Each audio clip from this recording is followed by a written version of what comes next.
ఒక హ్యాపీ మూమెంట్ని అయితే మీతో షేర్ చేసుకోవాలి అనుకుంటున్నాను. నేను 7 శనివారాల వ్రతం అయితే నిర్విఘ్నంగా కంప్లీట్ చేశాను. స్వామివారి వ్రత కథల్లో ప్రతి వారం ఒకరికైతే భోజనం పెట్టాలి. హోమ్లెస్ పీపుల్స్కి అయితే నేను భోజనం పెట్టాలి అనుకున్నాను.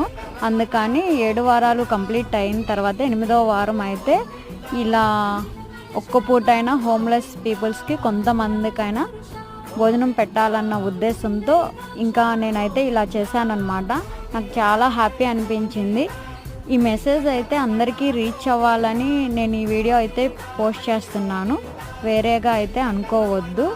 చాలామంది పూజలు చేస్తారు, కానీ మనకి కొంచెం మంచిగా ఉండాలి అంటే ఇలా హోమ్లెస్ పీపుల్స్కి ఫుడ్ డొనేట్ చేస్తే హ్యాపీ అనిపిస్తుంది. 3 పూటల తినేవారి కన్నా